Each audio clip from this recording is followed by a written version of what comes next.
नमस्कार। हाइपोथायरॉयडिज्म पर इस खास चर्चा में आप सबका स्वागत है। देखिए, अगर नॉर्सेट या कोई भी कम्पिटिटिव एग्जाम की तैयारी चल रही है तो आप बिल्कुल सही जगह पर हैं। हम लोग उन की कॉन्सेप्ट्स को समझेंगे जो इस कंडीशन को समझने के लिए और एग्जाम में स्कोर करने के लिए जानना बहुत ही जरूरी है। हम लोग एक सिस्टमैटिक तरीके से आगे बढ़ेंगे, बिल्कुल बेसिक से शुरू करके हॉर्मोन्स की खेल को समझेंगे, फिर इसके साइंस देखेंगे और आखिर में सबसे जरूरी नर्सिंग एक्शंस क्या होने चाहिए उस पर बात करेंगे।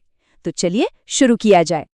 ठीक है, तो पहला सेक्शन है हाइपोथायरॉयडिज्म को डिकोड करना। मतलब इसके लक्षणों और इलाज पर जाने से पहले ये समझना तो पड़ेगा ना कि बॉडी के अंदर आखिर गड़बड़ चल कहाँ रही है।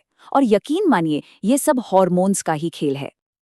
और ये रहा एक क्लासिक एग्जाम क्वेश्चन जो अक्सर लोगों को कंफ्यूज कर देता है।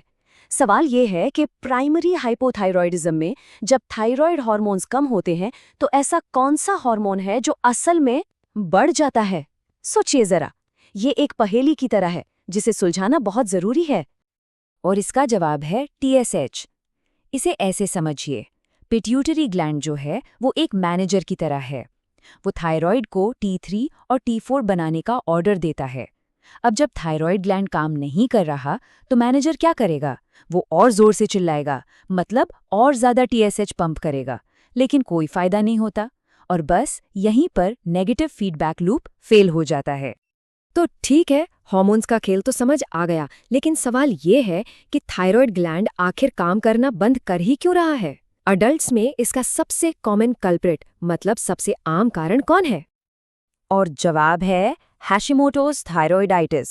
ये एक ऑटो इम्यून कंडीशन है, मतलब बॉडी का अपना ही इम्यून सिस्टम जिसका काम शरीर की रक्षा करना है, वो घूमकर थायराइड पर ही हमला कर देता है और उसे धीरे धीरे डिस्ट्रॉय करने लगता है।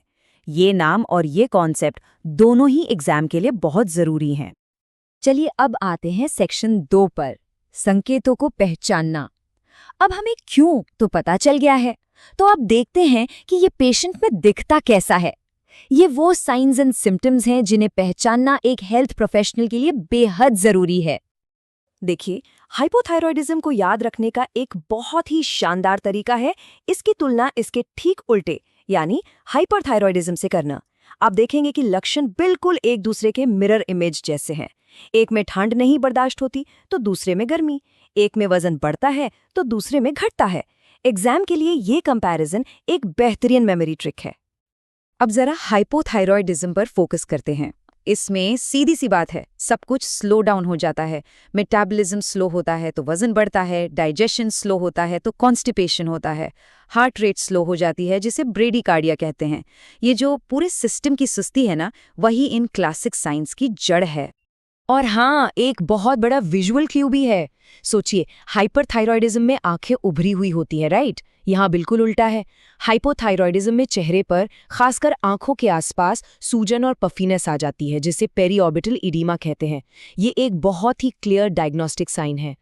सेक्शन 3, डायग्नोसिस को समझना।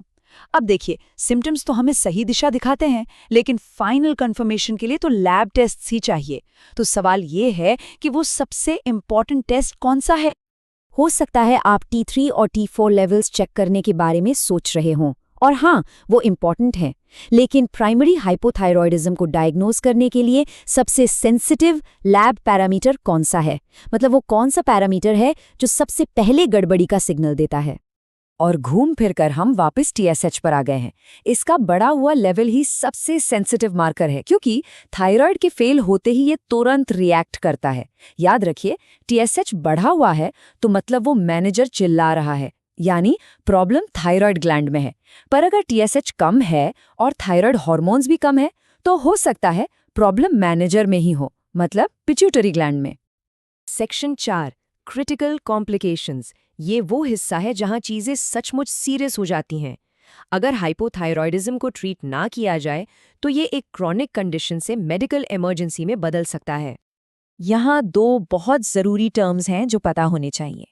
अडल्ट्स में सिवियर हाइपोथायरॉयडिज्म से मिक्सिडेमा हो सकता है, वहीं इन्फेंट्स में इसे क्रेटिनिज्म कहते हैं, और ये ज़्यादा खतरनाक है क्योंकि ये बच्चे के ब्रेन डेवलपमेंट को अफेक्ट कर सकता है। और सबसे वर्स्ट केस सिनेरियो है मिक्सिडीमा कोमा। ये हाइपोथायरॉयडिज्म का आप कह सकते हैं एंड स्टेज है, एक रेयर लेकिन जानलेवा मेडिकल इमरजेंसी जिसमें शरीर का सिस्टम बस शटडाउन होने लगता है। ये अचानक से नहीं होता। आमतौर पर पेशेंट को पहले से ही सिवियर अनकंट्रोल्ड हाइपोथायरॉयडिज्म होता है और फिर कोई ट्रिगर आ जाता है, जैसे कोई इन्फेक्शन, सर्जरी या बहुत ज़्यादा ठंड, जो उन्हें एज पर धकेल देता है। मिक्सिडीमा कोमा के जो हॉलमार्क्स हैं वो है सिवियर हाइपोथर्मिया, मतलब बॉडी टेम्परेचर का बहुत गिर जाना, हाइपोटेंशन और रेस्पिरेटरी फेलियर। बेसिकली बॉडी अपने बेसिक फंक्शंस को मेंटेन करने की कैपेसिटी खो रही होती है। ये एक टोटल सिस्टम शटडाउन है।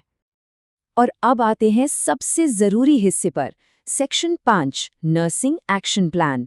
अब तक तो हमने प्रॉब्लम को समझा, पर अब सवाल है कि इसके बारे में करना क्या है। एक हेल्थ केयर प्रोफेशनल होने के नाते हमारे एसेंशियल स्टेप्स क्या होने चाहिए? चलिए एक क्लासिक नॉर्सेट स्टाइल का सिचुएशन बेस्ड क्वेश्चन देखते हैं। आपका एक हाइपोथायरॉयडिज्म का पेशेंट है जो ठंड लगने की शिकायत कर रहा है। आपका सबसे सेफ और सबसे अप्रोप्रिएट इंटरवेंशन क्या होगा? और यहाँ कीवर्ड है सेफेस्ट। आप डायरेक्ट हीट जैसे कि हीटिंग पैड्स या इलेक्ट्रिक ब्लैंकेट्स यूज़ नहीं करना चाहेंगे। क्यों? क्योंकि पेशेंट की स्किन ड्राई और लेस सेंसिटिव हो सकती है, जिससे जलने का रिस्क बढ़ जाता है। तो सही जवाब है पैसिव वार्मिंग, मतलब एक्स्ट्रा ब्लैंकेट्स और कपड़ों की लेयर्स देना। पेशेंट एजुकेशन बहुत बहुत ज़रूरी है और ये टेबल इसे परफेक्टली समराइज करती है। याद रखें, स्लो मेटाबॉलिज्म मतलब कॉन्स्टिपेशन, तो उन्हें हाई फाइबर डाइट चाहिए, लो फाइबर नहीं। उनकी दवा लाइफ लॉन्ग चल सकती है। और एक बहुत ज़रूरी सेफ्टी टिप, सेडेटिव्स और ओपियोइड से बचना है, क्योंकि वो मिक्सिडीमा कोमा ट्रिगर कर सकते हैं। आखिर में मैनेजमेंट का गोल सिर्फ एक हार्मोन रिप्लेस करना नहीं है, ये एक बैलेंसिंग एक्ट है। ये हार्मोन को रिस्टोर करने, डाइट और लाइफस्टाइल से सिम्टम्स मैनेज करने और पेशेंट को उनकी कंडीशन के बारे में एजुकेट करने का एक मिलाजुला प्रयास है, ताकि उनकी क्वालिटी ऑफ लाइफ बेहतर हो सके। और अब जाते जाते एक सवाल आपके लिए छोड़ जाते हैं। ये जानते हुए कि सेडेटिव्स खतरनाक हो सकते हैं, जरा सोचिए कि ऐसी कौन सी आम ओवर द काउंटर दवाइयाँ हो सकती हैं जो सिवियर हाइपोथायरॉयडिज्म वाले पेशेंट के लिए एक छिपा हुआ खतरा बन सकती हैं। यही वो क्रिटिकल थिंकिंग है जो आपको एक बेहतरीन हेल्थ केयर प्रोफेशनल बनाएगी। हमारे साथ जुड़ने के लिए धन्यवाद।